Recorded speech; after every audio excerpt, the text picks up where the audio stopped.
Chapter 416, Everything was under control. Mound Orders Dark Mantle Headquarters. Sabaka's space magic array led directly to the Dark Mantle's headquarters. However, when Hansha and the rest arrived, they discovered that the situation within the headquarters wasn't as stable as they had thought. Mound Orders, which had the best defenses within Asen City, was having a civil strife. All kinds of tight defenses measures had been damaged. A small group of high-ranking personnel who sided with eldest Prince Charles harbored ulterior motives as they destroyed the Dark Mantle's defenses from within. Out of the 11 high-ranking officials at their previous meeting, apart from the 3 heads who firmly believed in the 2 chief elders' judgment, 5 of them had secretly defected to eldest Prince Charles and had revolted at the most crucial moment. Not only did they destroy the defenses within the headquarters, they even allied with the Empire's troops to attack the Dark Mantle. The sudden internal revolt caused the heavily guarded Mound Orders to similarly become a battlefield. When Hansha and the rest had arrived at the Dark Mantle's headquarters through the transportation array, they could hear numerous shouts which indicated that the situation here was equally not optimistic. The space seemed to be ripped open by a sharp blade as an opening appeared in front of Hansha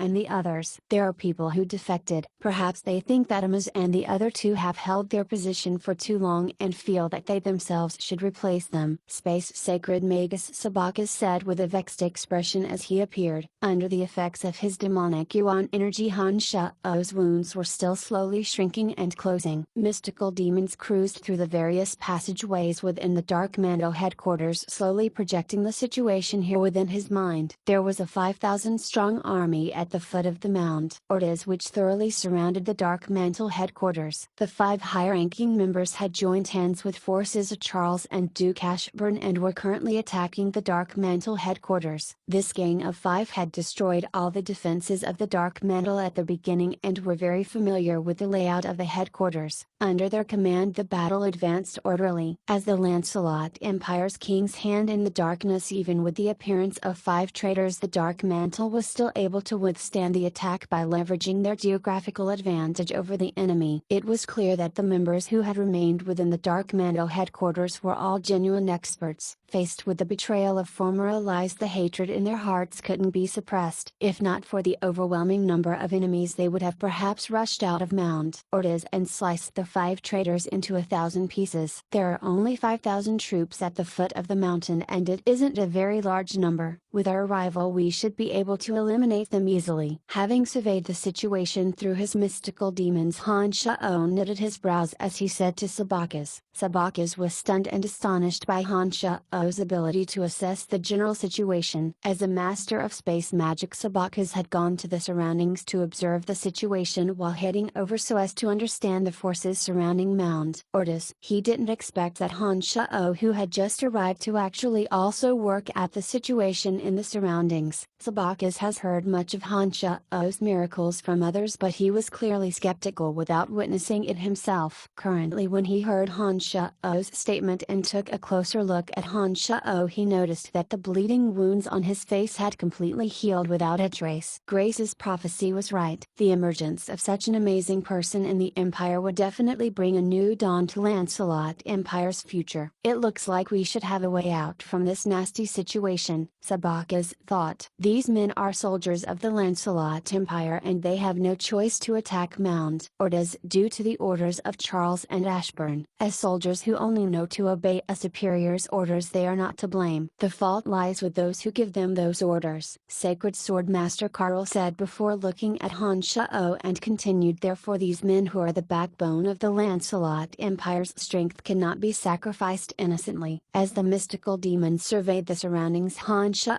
realized that there were no light magi who could threaten his undead army within the forces surrounding Mound Orders. He planned to summon his undead army and combine with Sabaka's space magic to resolve the threat in one go, but he didn't expect this idea to be rejected by Karl. Although Hansha's soul had descended to the Lancelot Empire, he didn't think of himself as a citizen of the Empire. He made such a proposal because he didn't place much importance on the lives of those people. On the other hand, Sacred Sword Master Master Carl, who had taken responsibility for Lancelot Empire's future all along, obviously wouldn't agree to let those innocent soldiers die tragically from terrifying magic. Let's first look for Candide and the rest before thinking of other plans, Sabacus said calmly. There's no need for that. They are heading over, Hansha replied. Not long after Hansha completed his sentence, the three heads of the Dark Mental and the remaining high-ranking members that supported Sabacus' decision had all arrived in this area. Grandpa, we sense a disturbance in the transportation array and saw your arrival using the magic mirror. Cecilia had a solemn expression as she spoke. Emily was also among the people who had just arrived. It was clear that her attention was on Hansha's body from the start. The bloodstains on Hansha's body were still sticky, and there were two tiny wounds on his chest that had not completely healed. Without having to think further, Emily knew that Hansha was injured. Her eyes suddenly reddened, wanting to disregard everything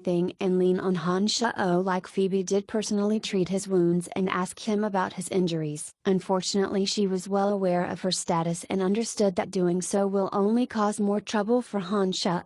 In such circumstances, all Emily could do was to hold back to the worry in her heart and only secretly express her concern and worry through her gaze. In this group, the person that Hansha cared most about was Emily. When Hansha arrived at the Dark Mantle headquarters and discovered that the Dark Mantle was surrounded by enemies, Hansha immediately started to use his mystical demons to look for her. He only truly calmed down when he found out that Emily was safe and sound. Hansha had noticed her concern through her reddened eyes, and he couldn't help but feel warmth in his heart. Right at this moment, Phoebe wrote the word quiet on Hansha's hand before struggling free of his tight grip and walked towards Emily. Candide and Amiz greeted Sabacus respectfully before Amiz immediately described the situation at hand and said it was because of our negligence that caused this internal revolt. Fortunately, the real power in the Dark Mantle had always been in the hands of the three of us. Therefore, although there was heavy damage to the headquarters from the start, the three of us was able to stabilize the situation. As matters have reached such an extent, Amiz, Candide and the others clearly knew the actual situation. Candide had a gloomy face as he continued after Amiz. These traitors were primarily responsible for gathering and sending news from His Majesty's palace. The news of His Majesty's demise was not leaked at all, and it is precisely because we didn't make any prior preparations that we are in such a passive situation. They must all die, Lawrence shouted word by word. Lawrence, who was already grieving, currently had an ice-cold expression on his face. Uttard's devoted encouragement and support during this period of time had caused Lawrence to have deep feelings toward Uttard. As a stubborn person himself, Lawrence clearly knew that Uttard's sudden death had an undeniable connection with Charles and Ashburn. Of Alson City's 4 city gates, the northern gate is under the supervision of Count Boris. I reckon that currently only the northern wall is slightly safer, Amiz said with a heavy expression. Lawrence nodded and said calmly, it is best that we resolve the rebellion within Austen City. I'm afraid that once we leave Austen City, Charles and Ashburn will be able to distort the truth. I definitely don't want to see this rebellion resulting in large-scale war. In that situation, even if we were to win the war, the Lancelot Empire will be greatly weakened. That's right. It's best to resolve matters within Austen City. However, I'm afraid that this is also what Ashburn and Charles want. Currently there are powerful enemies outside Lancelot Empire. If Lancelot Empire sinks into civil strife due to the princes fighting over the throne, I reckon that Lancelot Empire will surely be heading toward its destruction. Carl strongly agreed with Lawrence's suggestion and immediately stated his stand on the matter. In that case, the fastest way to end the rebellion is by eliminating Charles and Ashburn. The enemy will be like a headless snake once they are killed. However, this matter won't be easy to carry out, as they surely would have considered this and take precautions. I reckon that there must be numerous experts protecting them. Lawrence continued. Let's temporarily not discuss this. Old Han and the rest are at the northern wall. Apart from him, there are also a few marquises under your father that are still alive. They are all within the castle by the northern wall. Ashburn and his men have yet to truly attack the northern wall for the time being. We can make that location our base camp. We can discuss in detail after we reach. Hansha suddenly spoke. Lawrence was shocked when he heard Hansha's words and asked, "They are all over there?" Hansha nodded affirmatively and said, "That's right." Besides them, the second prince, the youngest prince, and their men who had survived are all at the northern wall. Currently, apart from the northern wall, the entire Awesome City is filled with soldiers and knights under Duke Ashburn and eldest Prince Charles. Only that location is temporarily safe. The 12 mystical demons scattered to every corner of Awesome City, constantly patrolling and surveying the entire Awesome City. Nobody knew the situation within the city better than Hansha. He was calm and collected, as though everything was under his control. Chapter 417, Icon. In such a crucial time, the role of a person who is able to accurately view the overall situation goes without saying. Hence, when everyone realized Hansha could expertly explain the situation in each district of Awesome City, they were so shocked by Hansha's calm and national expression that they were momentarily absent-minded. "Brian, your body is here, so how are you able to know the situation in each district of Awesome City?" After the 5 traitors appeared within the Dark Mantle, many branches were met with destruction. The 5 of them know the location of several main branches of the Dark Mantle. Even the Dark Mantle is unable to easily grasp the situation of Awesome City at the moment. "Don't tell me that you are able to?" Sabakis stared blankly at Hansha, asking in amazement. After a long while, Hansha nodded his head as he calmly admitted, "I can."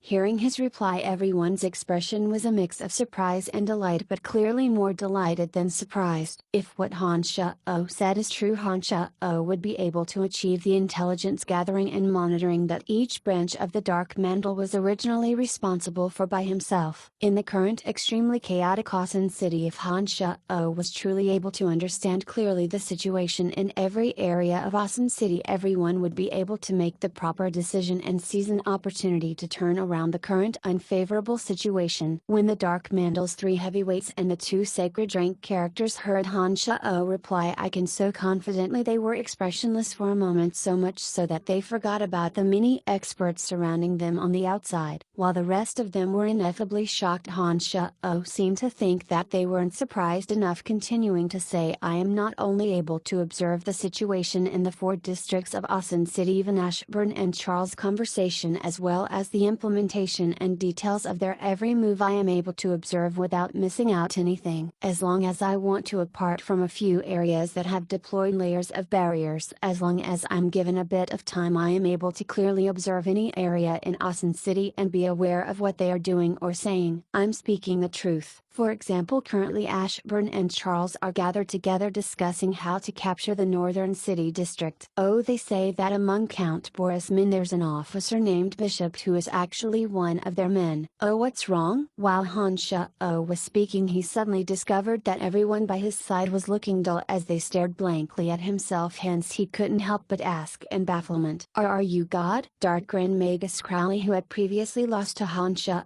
stared blankly for a while before speaking out everyone's thoughts in a revering tone. "Are you God?" The 3 heavyweights of the Dark Mantle and the 2 sacred magus, as well as Balin's Emily and Phoebe, suddenly realized that what they wanted to say was actually mentioned by that fellow first. The ability to observe any area in a city, clearly finding out any information he wanted to know without overlooking anything. Such an existence apart from God, even a half-god realm expert had no way of achieving it. Could this fellow before them be a hidden god that was banished to the mortal world?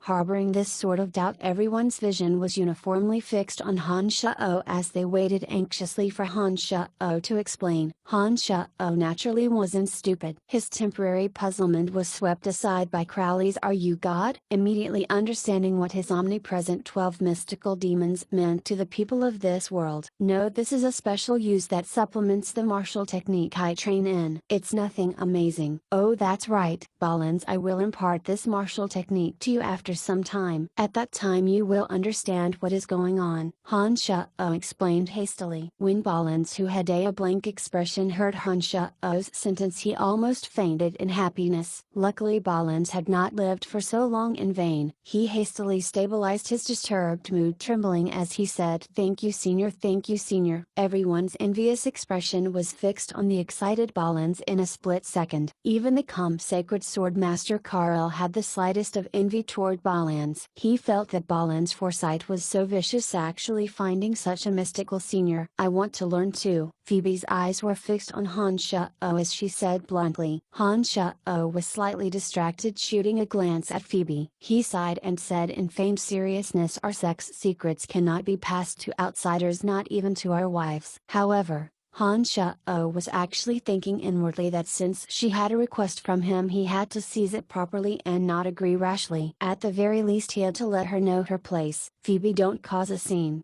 Sacred Sword Master Carl frowned as he berated Phoebe. Phoebe dreaded her master the most. She stared at Hansha resentfully when she heard Carl's words, thinking inwardly that when they were alone she must obtain this martial technique from Hansha, be it through harassing or emotional attacks. I am familiar with Bishop. I didn't expect that he is actually a traitor. We need to immediately head to the Northern City District and stabilize the situation there. Lawrence was feeling extremely impatient, planning to first head for Boris at the Northern District. This was because as of now only the Northern City Guard was still under their control. All of you leave first, I'll seal off Mound Orders. Candid's expression was unchangingly gloomy as he hesitated for a while before saying to everyone, Space Sacred Magus Sabakis hesitated for a moment when he heard Candide before nodding his head soon after and said, alright, it's a good idea to temporarily seal off Mound Orders. At least we will still be able to temporarily hide in Mound Orders if we fail to defend the Northern City District or leave Austin City from the magic array in Mound Orders. Thankfully, the power of Dark Mantle has always been in the hands of the three of you. Otherwise, if those fellows happen to know more secrets of the Dark Mantle, I fear that it would truly be very problematic this time around. From the conversation between Candide and Sabakas, Hansha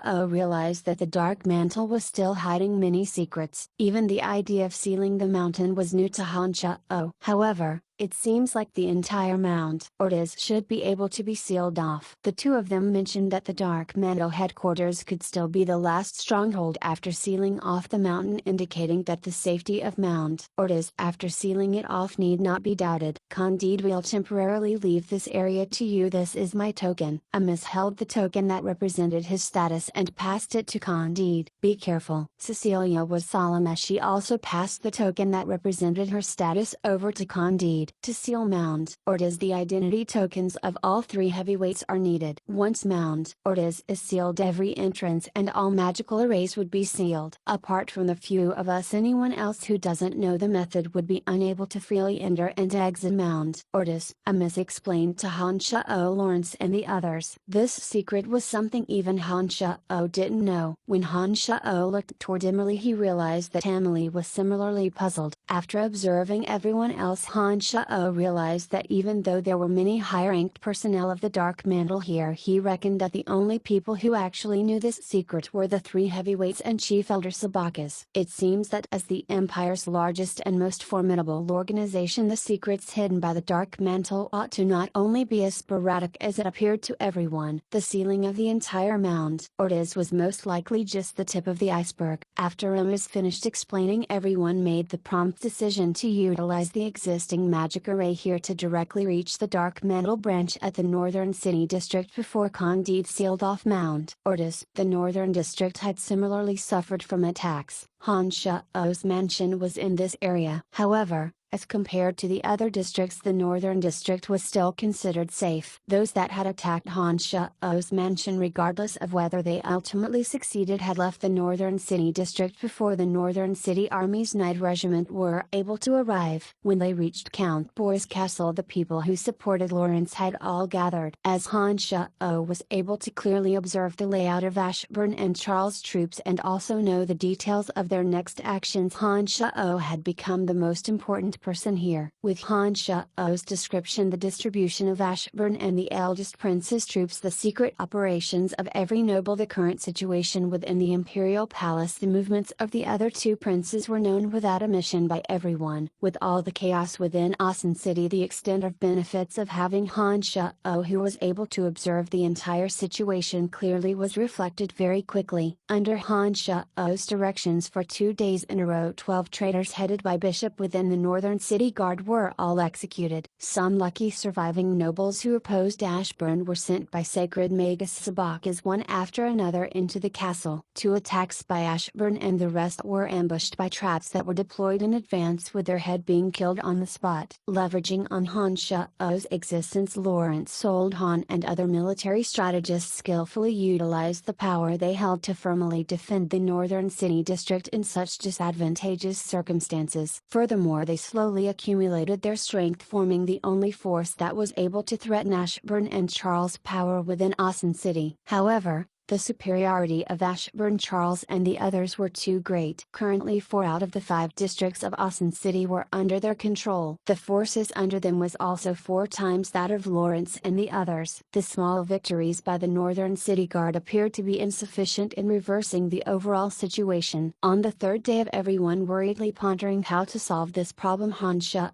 suddenly saw through a mystical demon that a 50,000 strong Iron Blood troop was staying by Austin City's northern city gate. It was also during the night of that same day that a thin middle-aged man pulled a long fanny as he abused Hansha while bursting into the castle at the northern city district, bring about a new problem for Hansha.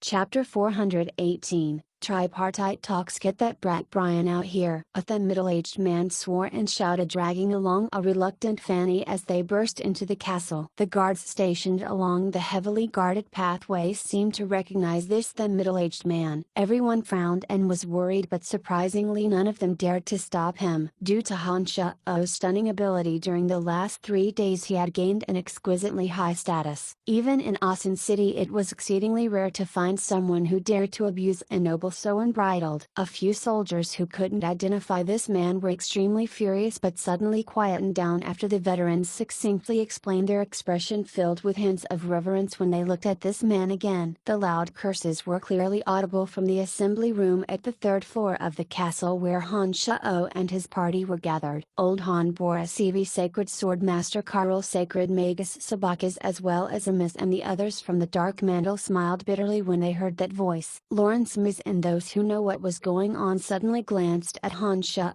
with glinting eyes. Emily was even more uncomfortable. No one knew what unpredictable outcome this madman's arrival would bring. Why has this guy come over? Old Han's expression suddenly changed and soon after looked flabbergasted at Hansha, who was smiling wryly, and asked probingly, why would you have animosity with him? Hansha awkwardly scratched his head, his face bitter as he explained, I don't have any animosity with him. Forget it, let's deal with things as they happen. I'll go take a look. Brian, this madman cannot be provoked, you must treat him with caution. Just as Hansha stood up from his seat and was heading out, Lawrence suddenly spoke while having a queer expression. I'll take note of that, Hansha replied and directly headed towards the exit. Lawrence was familiar with Hansha's temperament, but he still didn't feel completely assured, so he got up and followed him out. Those who sat around the table were all people of status. Some of them were somewhat well acquainted with Firenze. When they saw Lawrence getting up and leaving, they hesitated for a moment before following suit, leaving just space sacred Magus Sabacas and sacred sword master Carl in the room. In the whole Lancelot Empire, it could be said that the only person that Duke Ashburn and eldest Prince Charles was apprehensive about was the southern borders war god Firenze. In the entire Lancelot Empire, the one person who could defend the southern border from the bloodthirsty orcs was none other than this man. The citizens within the dozens of cities at the southern border were extremely valiant. In the many years of battle with the Orc Empire, every soldier and knight had been tempered to become exceedingly strong and powerful. The strongest knight regiment and legion within the Lancelot Empire were all at the southern border. But without this man's leadership, the vast southern border would have turned into the Orcs' land, and Lancelot Empire would also be invaded by the bestial orcs. It could be said that no matter who ultimately won the civil war, Firenze's status at the southern border will not be affected. This was because other than this madman, no one else could stabilize the situation at the southern border. Based on this, he had become the one who had the most freedom to act as he wanted. wanted. While such a civil strife was going on, if this man wanted to, he could declare independence from the Lancelot Empire and become the true monarch of the southern border. "Where's that little bastard come out now?" Firenze shouted as he walked. Although there were numerous densely packed soldiers in the surroundings, no one dared to obstruct him and instead took the initiative to open a path for him. "Father." Fanny, who was being held by Firenze, was blushing as if she was embarrassed to have such a father. "You stay out of this. This little bastard is a womanizer at such young age. I must definitely teach him a lesson today. I don't care that he's the city lord of Bretel City. If he pisses me off, I'll declare war on him. Lancelot Empire is already in disorder anyways. It wouldn't matter if I add some oil to the fire." Firenze shouted in rage as he dragged Fanny to the second floor. At the beginning, Firenze was quite pleased when Fanny was talked about Brian's status. He had also heard of some of Brian's achievements. He felt that Brian met his expectations and was suitable. Fanny marrying him would also not disgrace himself. However,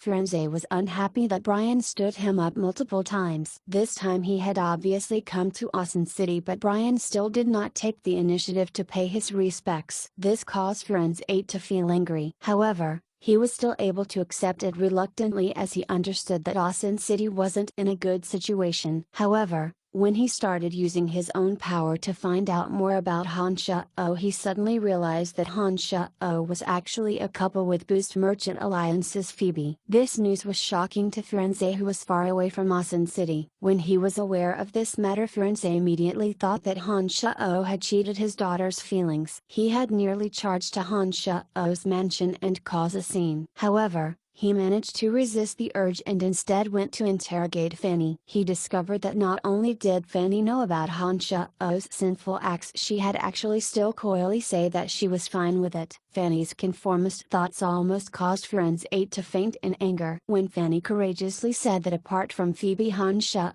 still had another woman named Emily, Firenze truly exploded. Without saying a word, he immediately dragged Fanny along to find Hansha and make things clear. I'm Brian." An anxious but helpless Hansha stood on the stone steps that connected the second floor with the third floor as he looked at Firenze, whose complexion was red with anger. "You still have the guts to come out. Not bad, not bad." Firenze gnashed his teeth, casually snatching a pike from a guard standing beside him and threw it toward Hansha. The dazzling pike was like silver lightning and was in front of Hansha in the blink of an eye. Firenze was an outstanding commander and was personally a skyrider. His strike was filled with fighting aura and it was not to be belittled. Hansha knew Firenze will not let things go easily. He lifted his left hand and the Demon Slayer edge emerged from his palm and struck the tip of the pike with a clink, causing the pike to shatter into pieces. "Father, you said you'll talk about it," Fanny shouted as she tried to pull back Firenze with both her hands while looking helplessly at Hansha. "Aren't we talking now? Otherwise why would I come here alone?" This guy can kill Leah Kane by himself and there are so many old farts here protecting him. If this is not called talking, I don't know what is. Firenze glared at Fanny and lightly scolded, "Let go of me, I still have more things to talk with him." Old Honimus and the rest had just reached Hansha's side when they heard Firenze's "so many old farts." Old Han was furious, pointing at Firenze as he shouted angrily, "You lunatic, who are you calling old farts? I didn't say it was you." Firenze snorted coldly. Old Han's face relaxed. Just when he decided not to pursue this further, he was driven mad by what Firenze said next. "I'm addressing all of you, including old fart Colonel that's still inside. Don't think that I wouldn't know you're here just because you stay inside." Firenze sneered when he saw old Han's expression relax before resolutely continuing his sentence. Hansha was stunned and stared blankly at Firenze. He thought in his heart that this man really had a unique personality. It seems that the person who dared to beat up Grand Duke Ashburn within the main hall was indeed not an ordinary person. "Damn it, you mad dog, when did I ever offend you?" Old Han rarely became angry in his recent years. However,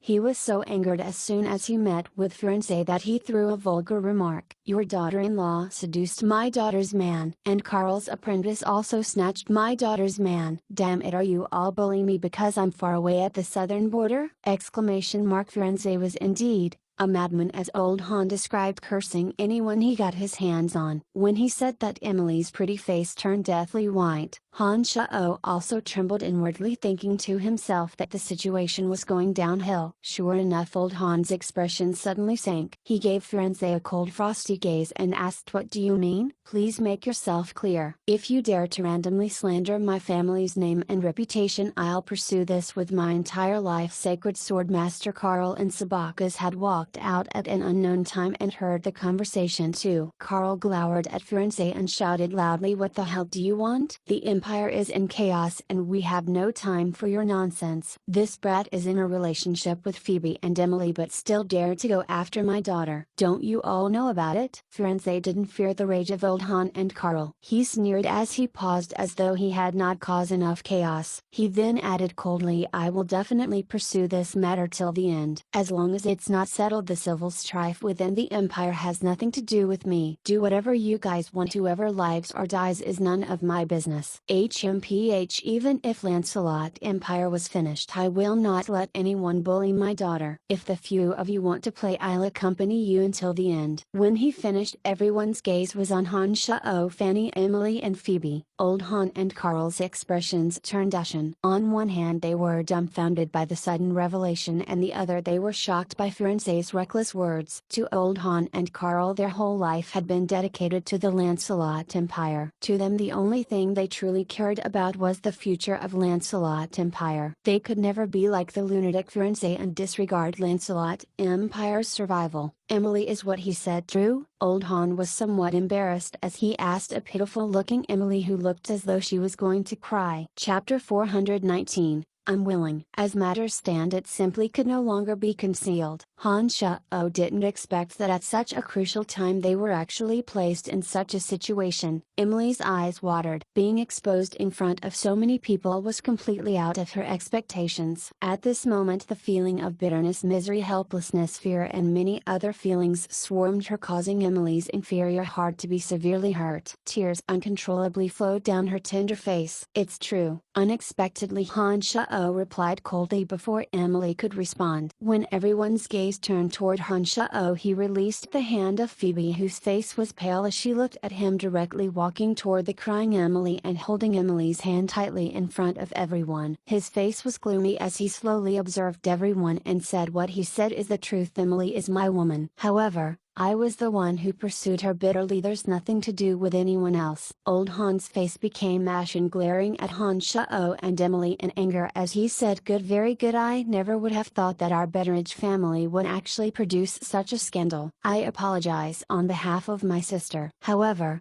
if anyone wants to bully my sister, they would have to see if I'm agreeable." After a brief shock, Amiz resisted the urge of questioning Emily and instead sneered as he looked at everyone. As Emily's blood brother, the amount of love Amiz showed Emily was something only they knew. At such a crucial time, Amiz stood by Emily's side without the slightest hesitation. Seeing Emily trying to conceal her tears, Amiz, who was the god of death in the eyes of the Empire's nobles, was similarly angered. "Brian, look at the good you have done." Sacred Sword Master Carl stared coldly at Hansha as he shouted in anger. In a flash everyone's gaze gathered again on Hansha. Everyone only came to their senses at this moment. The main culprit should be Hansha. All kinds of criticizing and angry gazes landed on Hansha. Facing everyone's ire, Hansha had a gloomy expression as he looked at everyone and said, "This is our matter and doesn't seem to be related to you. Whoever feels that they can use the power in their hands to exert pressure on me, we shall wait and see what happens." "Brat, you have guts." Firenze was so angry that he laughed, pointing at Hansha as he said, "As long as you immediately leave that to women and only concentrate on my daughter, I can treat the matters before as bygones. So long as you follow me back to the southern border, no matter how chaotic Lancelot Empire is, I can guarantee that you will be free of worries." Firenze paused for a moment before continuing, "If not, we shall struggle to our deaths. Let's see who will still be laughing at the end." "Father." At this moment Fanny also had a distressed expression as she couldn't help but shout loudly. Fanny didn't expect that things would develop in such a way. However, She was also unable to control Firenze's temper and simply unable to tell when he would go crazy. Currently Emily Phoebe herself as well as Hansha were extremely embarrassed. What was originally Hansha's personal matters was now like a tripartite talk. Fanny had expectedly blamed herself, thinking inwardly, Brian would definitely hate me. What should I do now? Brian, since things have reached this stage, shouldn't you give us an explanation? Old Han's face was ashen as he glowered at Hansha. Looking at the crying Emily, gazing at the distressed Fanny, and taking a look at the terrified Phoebe, Hansha took a deep breath. As everyone watched attentively, Hansha said, I have already described the sequence of events to the three of you. The three of you should already be clear about what had happened. As matters stand, I don't have anything else to say. All of you are aware of how I feel about each of you. Right now I'll give all of you a choice. You should also give yourself this choice. If you are willing to be with me, you just need to nod in agreement. I will face any difficulty that arises with you. As long as you are willing to be with me, I promise that I will treat you well in the future and definitely not let anyone bully you. If you are unable to accept this, you can take it as something I owe you in this lifetime. Our relationship in this life will end here, and from today onward we will no longer have any emotional connection. Brat, what nonsense are you spouting? Could it be that till now you still want to have all of them? Firenze raged, lifting his sleeves with the intention of punishing Hansha. Hansha's expression darkened as he glared at Firenze and said in anger, what does this have to do with you? The person I want to marry isn't you. Why do you have so much to say? Damn it, you stinky brat has such a temper. There's no one else within Lancelot Empire that dares to talk to me like that. You should take a look at your... Firenze shouted loudly as he prepared to charge toward Hansha. Father, you don't need to bother about my matters. Fanny held on to Firenze and shouted loudly, I'm willing. I don't care about anything else. As long as you want me, I will follow you. Emily, who had tears rolling down her face, was the first to declare her stand while she sobbed. She was already willing to give up everything. Emily gripped Hansha's hand tightly. Because she was using strength, her fingertips had even entered his skin. Emily seemed to want to gain strength and courage through this method. Brother, I'm sorry. I love him. I'm sorry to cause trouble for you, but I'm unable to leave him. Emily's tears rolled down her face as she spoke while looking at Amiss. Amiss trembled, suddenly recalling their misery when they were younger and how they relied on each other for many years. Fool, what are you saying all these for? No matter what, I will always be on your side. Amiss had a doting expression as he smiled and replied to Emily gently, it is said that an elder brother is like a father. Amiss had always treated Emily this way. When they were younger, their parents had died and it was Amiss who had worked hard to raise Emily. Everything the two of them had today had been the result of them risking their lives and their efforts. In Amiss' heart, the most important person in this world was his sister. He had married Emily off to the Betteridge family, yet Emily's husband had suddenly died on the battlefield even before they had consummated their marriage. All these years Emily had become a widow. That was difficult to accept. Amiss clearly understood the pain Emily endured all these years. He placed all the blame on himself and had always wished for Emily to strive for happiness once again. However, Emily simply didn't have anyone that she fancied. Amiss didn't think that the current situation was ideal, but it wasn't bad either. Without thinking, he naturally placed the most importance on his sister's happiness. Thank you, brother, Emily cried as she expressed her thanks. Soon after, she looked toward old Han, who had a queer expression, and said, Father, all these years I have been very happy living in the Betteridge family. I have truly looked upon you as my father. I also know that you love me dearly. I am extremely grateful toward you, and I know that my actions would possibly smear the Betteridge family's name. I'm sorry, really sorry. Please forgive me. Father, you will always be my father. Old Han was startled and stared blankly at Emily. After quite a while, old Han sighed. He didn't say anything, his expression desolate as he walked back to the assembly room on the third floor. Am you also willing? I don't wish for anything much. Father, I beg you to not bother about my affairs. Fanny had a death grip on Firenze as if she feared that Firenze would be so furious that he disregarded everything. She continued sharply, if you don't promise me, I will leave home once again and you will never be able to see me again. Firenze, who was shouting loudly that he wanted to kill Hansha, Hansha was suddenly stunned, his expression reddened as he pointed at Hansha and sworn while saying, "What's so good about this breath? There are so many good men within Lancelot Empire. Why must you insist on being with a half-hearted fellow? Because of him you are actually thinking of abandoning your family? Father, you are incredible at war, but you would never understand what is true love. My mother had waited for you her entire life, always worried that something would happen to you on the battlefield. When she was sick you were still fighting more than 1,000 miles away. Even when mother died unhappily from her illness you weren't present by her side. You already ruined her life's happiness. Don't tell me that you want to also destroy my happiness." Fanny was somewhat hysterical when she saw Firenze throwing off her hand and charged toward Hansha and suddenly screamed. Firenze, who had struggled free of Fanny with great difficulty, suddenly stopped in his tracks. His face was distorted and his breath uneven, showing signs of a beast wanting to run away. Everyone was startled. Some of them looked at Firenze nervously, afraid that he would act recklessly. This person's reputation had always been that he didn't behave like an ordinary person. Therefore everyone had reason to believe that he would go crazy. Even Hansha was somewhat fearful, secretly increasing his vigilance. He felt that if Firenze dared to recklessly attack himself he would preemptively knock Firenze unconscious and tie him up so as to avoid his fluctuating exuberant energy. He would then explain to Fanny afterward. Under everyone's watchful gaze Firenze's distorted face actually calmed down gradually. However, his expression was still dark and frightening. After a long while Firenze turned around to look at Fanny and spoke in a tranquil tone for the first time since he came and asked, "Lass, are you truly certain?" Fanny immediately nodded her head, her expression firm as she replied, "Father, I am certain." "Brad, are you able to give Fanny happiness?" Firenze suddenly stared at Hansha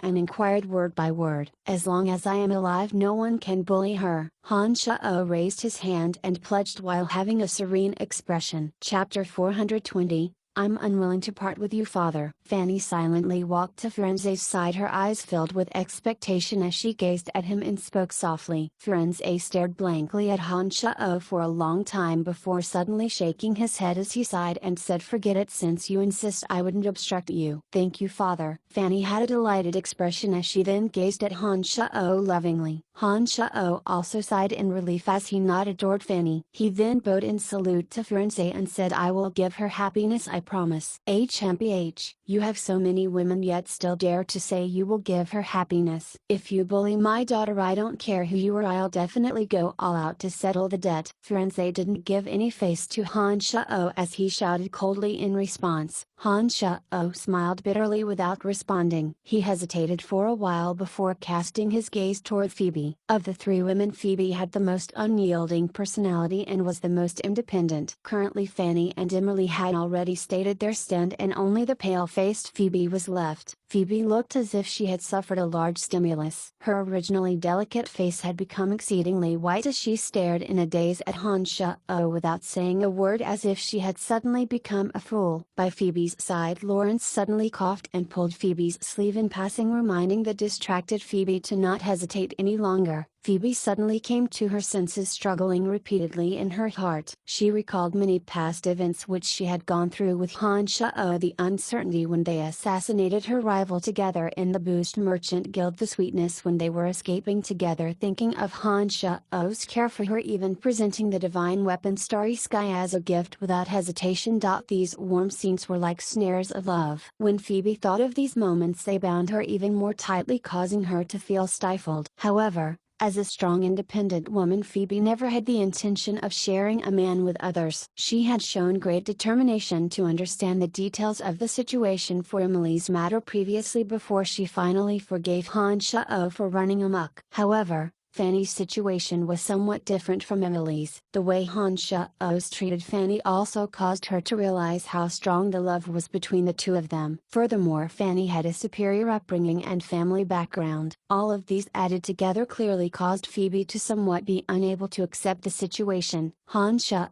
silently watched Phoebe. When he saw Phoebe look like she was struggling indeterminately, the guilt in his heart grew exponentially. He endured the pain in his heart as he said bitterly, "Let's forget it. Phoebe, I've let you down in this lifetime." When she heard Hansha's words Phoebe's eyes were suddenly occupied by endless pain, her face suddenly becoming as white as a sheet. Phoebe looked at Hansha in disbelief, her heart akin to have been stabbed and shattered. With a sway, Phoebe actually fell backward. When Hansha, who had been keeping a close watch on Phoebe, saw her body sway and fall backward, he was terrified. He was by Phoebe's side without a second thought, supporting her before she could fall on the ground and shout worriedly, "Phoebe, are you okay?" There was a flash of white light. Carl had also moved to Phoebe's side. As Hansha had rushed over first, Carl, who was initially prepared to support Phoebe, could only anxiously extend two fingers and place them on Phoebe's nose. After pausing for 3 seconds, he clearly loosened his breath. He held back the anger in his heart as he said, "She has fainted, it's all because of you." At this moment Hansha